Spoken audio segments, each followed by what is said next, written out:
Winner वो होता है जो बार बार हार कर भी अपनी जिंदगी में फिर खड़ा होता है, फिर लड़ता है और एक दिन जीत जाता है। सो फ्रेंड्स, हमें भी अपनी लाइफ में विनर बनना है। हर दम चाहे कितनी भी बार हम हारे, हर दम फिर से खड़ा होना है और फिर उसी जोश के साथ, उसी जज्बे के साथ अपने काम में लग जाना है। सो फ्रेंड्स, जैसा कि आप सब लोग जानते हैं, लाइफ में जीतना बहुत जरूरी है।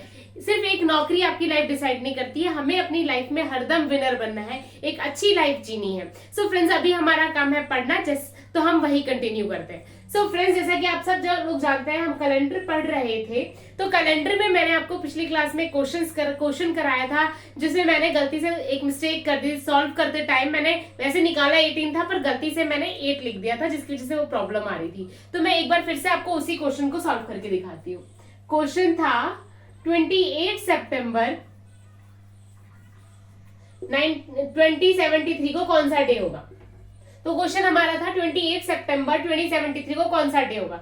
So friends, now let's solve it. तो जैसे मैंने इसको किया था कि 28 को जब मैंने 7 से डिवाइड करा तो रिमाइंडर क्या बचा, 0।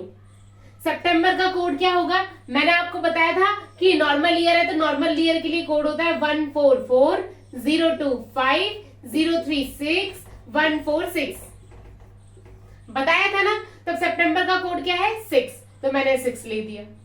73 को जब मैंने 7 से डिवाइड करा तो हमारे पास रिमाइंडर क्या आया, 3।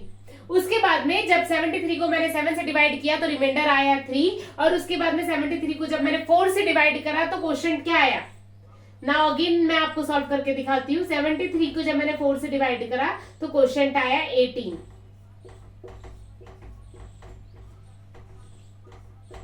तो यहाँ पे हमें 18 कर देना। और जैसा कि मैंने आपको बताया था कि 1900 जो ईयर होता है उसमें नो चेंज कर देता है, 2000 में हमें +6 करना होता है। तो यहाँ पे हम ये 2073 है तो यहाँ पे +6 कर दूंगी। ठीक है फ्रेंड्स, तो अब जैसे 18 + 3 कट जाएगा क्योंकि वो 21 हो जाएगा। उसके बाद में 6 और 1 12 5 बचेगा, तो 5 रिमाइंडर होगा। तो 5 का मतलब कौन सा, Sunday, Monday, Tuesday, Wednesday, Thursday. तो इसका मतलब 28 सितंबर 2073 को थर्सडे होगा। आप लोग चाहे तो कैलेंडर में देख भी सकते हैं कि 28 सितंबर 2073 को थर्सडे होगा। सो फ्रेंड्स, इस चीज से हमें ये सीखने को मिलता है कि अगर हमें कभी एग्जाम में करना है तो ऐसे मिस्टेक्स नहीं करनी है, सही करना है और सारा फोकस अपने पेपर करने पे देना है ताकि ये मिस्टेक्स ना हो। तो फ्रेंड्स, मैं आपको फिर से एक बार समझाने की कोशिश करती हूँ कि 28 को जब मैंने 7 से डिवाइड करा तो मेरे पास रिमाइंडर आया 0। उसके बाद में सितंबर का कोड मैंने इससे निकाला तो 6 आ गया, तो मैंने वो यहाँ लिख दिया। 2073 में से लास्ट के 2 डिजिट को जब मैंने 7 से डिवाइड किया तो रिमाइंडर 3 आया, वो है।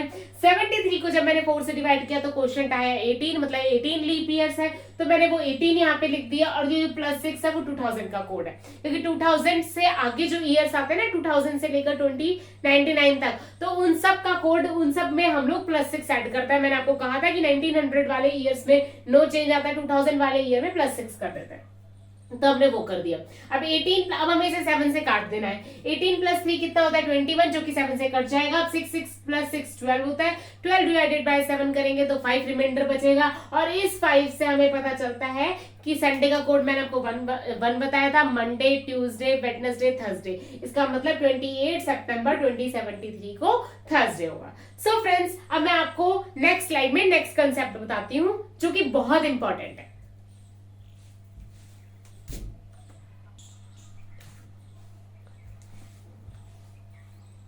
So friends, this is our next concept, जिसमें हमारे पास डेट भी अलग होगी, मंथ भी अलग होगा और ईयर भी अलग होगा। हमारे पास कोई एक रैंडम डेट दे दी होगी एग्जाम में कि उस डेट को उस ईयर में ये डेट था, तो हमें बताना है। कोई भी रैंडम डेट वो अपने मन से उठा के दे देगा कि बताओ उस डेट को कौन सा डे होगा। तो फ्रेंड्स, इस टाइप के क्वेश्चंस भी एग्जाम्स में आते हैं, तो अब हम इस टाइप के क्वेश्चन सॉल्व करना सीखेंगे।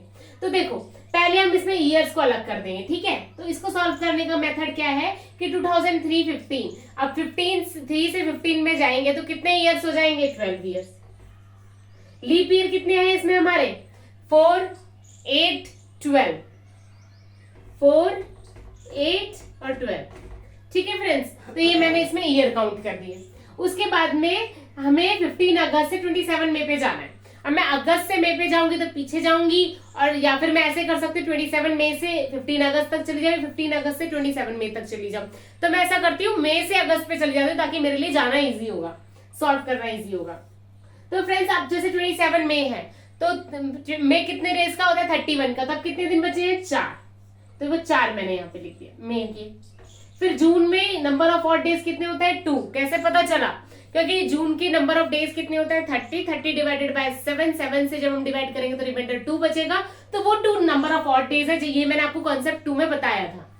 तो फिर उसके बाद में मैंने ये नंबर ऑफ ऑड डेज जून के लिख दिए। जुलाई के ऑड डेज 3 होंगे, क्योंकि जुलाई 31 डेज की होती है, 31 डेज की होती है, तो उसको जब हम 7 से डिवाइड करेंगे तो 3 रिमाइंडर बचेगा।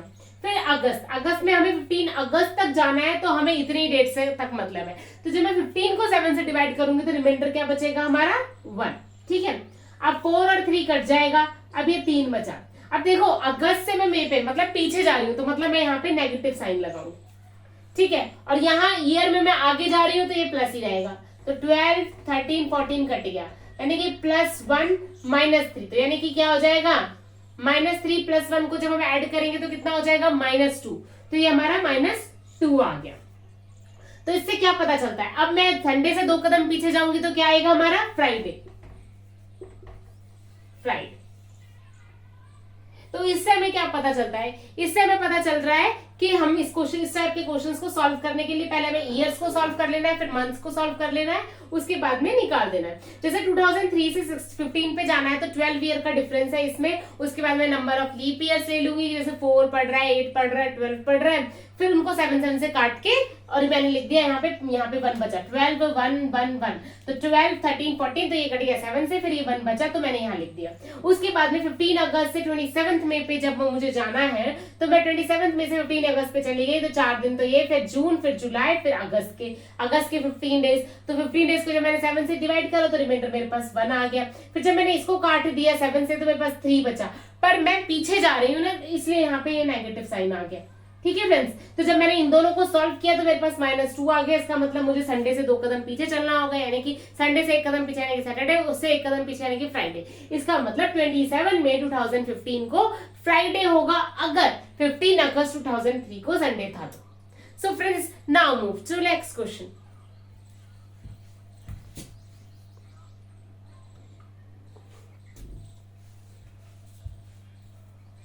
फ्रेंड्स मैं आपको एक और एग्जांपल से कंसेप्ट समझाने की, क्लियर करने की कोशिश करती हूँ। जैसे 31 दिसंबर 2013 को हमें दे रखा है सैटरडे है, तो अब हमसे पूछा 31 अक्टूबर 2007 को कौन सा डे होगा। अब इसमें वो आगे भी जा सकता है, मतलब जो ईयर दे रखा है उससे आगे वाले ईयर का भी पूछ सकते हैं, उससे पीछे वाले का भी पूछ सकता है। अब आगे वाले का एग्जांपल मैंने आपको पिछले क्वेश्चन में दे दिया, इस वाले में मैं पीछे जा रही हूँ, तो कैसे सॉल्व होगा मैं बताती हूँ। तो मैं ईयर को अलग कर दूंगी। अब जैसे मैंने देखा 2007 से 13 में कितने सालों का डिफरेंस है, 6 साल का डिफरेंस है। अब लीप ईयर क्या है 8 और 12, दोनों यहाँ पे मैंने लिख दिया, तो लीप ईयर 8 वाला 2008 और लीप ईयर 12 आ गया, ठीक है। अब उसके बाद में मैं आती हूँ 31 दिसंबर से 31 अक्टूबर। अब दिसंबर से अक्टूबर में जाने में मेरे को थोड़ा कॉम्प्लिकेशन होगी, तो मैं अक्टूबर से दिसंबर में चली जाती हूँ। अब 31 तो पूरा खत्म ही हो गया। अब नवंबर के नंबर ऑफ ऑड डेज कितने होता है 2, दिसंबर में नंबर 31 है, तो दिसंबर में नंबर ऑफ ऑड डेज कितने हो गए 3, ठीक है।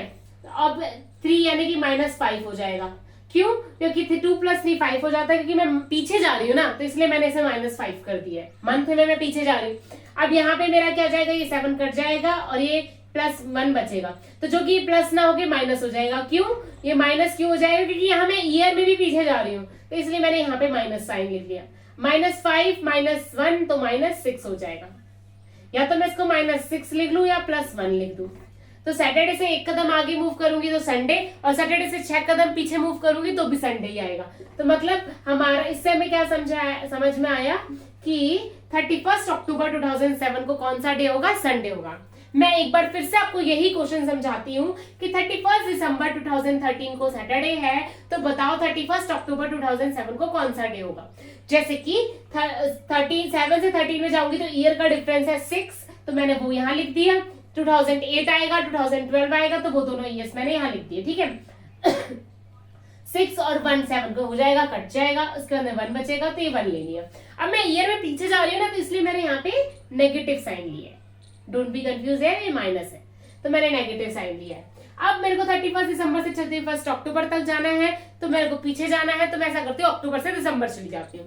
तो जैसे अक्टूबर तो पूरा खत्म, अब नवंबर में क्या बचा है, नवंबर 30 दिन की होती है, तो नंबर ऑफ ऑड डेज उसमें 2 हो गए।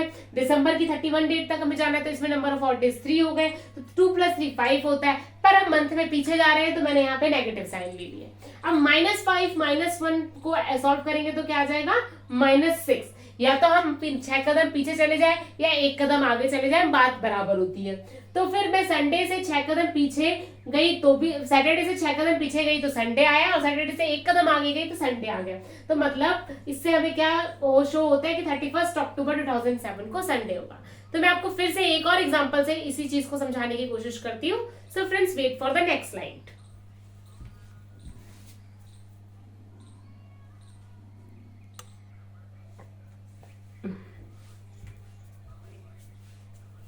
सो फ्रेंड्स, मैंने एक और एग्जांपल लेके आपको समझाने की कोशिश करी है। क्वेश्चन में हमें दे रखा है कि 20 फरवरी 2004 को फ्राइडे है, तो बताइए 20 मार्च 2016 को क्या होगा। तो फ्रेंड्स, इसको कैसे सॉल्व करना है मैं आपको बताती हूँ। अब 2004 से मैं 16 पे गई तो कितने ईयर्स आ गए, 12। अब 4 पे मैं हूं तो 20 से मार्च पे जाना है, तो मतलब मेरी फरवरी का 29 फरवरी भी होगा, आएगी इसमें। तो इसका मतलब क्या, 29 फरवरी भी आएगी, क्योंकि 20 फरवरी से पूरा आगे जाऊंगी ना मैं दिसंबर तक, फिर 2005 में आऊंगी, फिर 6 आऊंगी, तो मतलब फरवरी आ रही है, तो मतलब मैं 2004 को कंक्लूड करूंगी।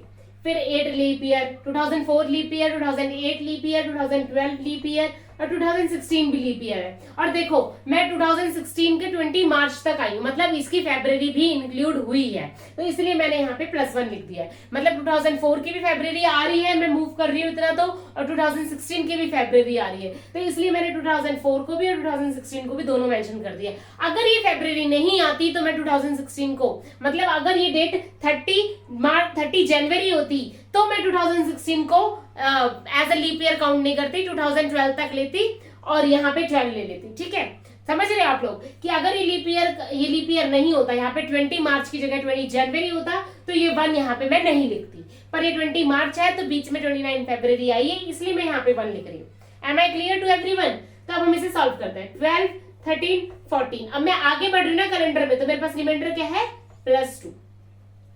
अब हम यहाँ पे मूव करेंगे। अब देखो फरवरी से मार्च में मुझे जाना है, 20 फरवरी से 20 मार्च में। लीप ईयर का कंसेप्ट मैंने पीछे ही सॉल्व कर दिया, लीप ईयर में क्या है, काउंट हो रहा है क्या नहीं। अब मेरे को सिंपल 20 फरवरी से 20 मार्च में जाना है, तो मैं फरवरी को 28 की लेके चलूंगी, क्योंकि इसका जो एक एक्स्ट्रा दिन था वो मैंने वहां काउंट कर लिया। एम आई क्लियर कि फरवरी का जो इसमें एक दिन 29 की थी जो हमारी फरवरी, वो मैंने यहाँ पे लिख दी है, इसलिए यहाँ पे मैं 28 की मानकर चलूंगी और फिर मैं इसमें +1 लिख दूंगी। ऑड डेज 8 दिन, 8 / 7 तो 1 ऑड डे। फिर उसके बाद में मार्च के 20 डेज, यानी कि 20 को जब मैं 7 से डिवाइड करूंगी तो रिमाइंडर क्या बचेगा, 6, तो ये कट जाएगा, तो यानी कि +2। फ्राइडे से 2 कदम आगे जाऊंगी तो सैटरडे और संडे, तो इसका मतलब क्या, इसका मतलब है 20 फरवरी 2004 को अगर फ्राइडे है तो 20 मार्च 2016 को संडे होगा। तो मैं इसको सॉल्व करके बताती हूँ दोबारा एक बार फिर से आपको यही क्वेश्चन एक्सप्लेन करती हूँ कि 2004 से 16 में 12 ईयर का डिफरेंस है।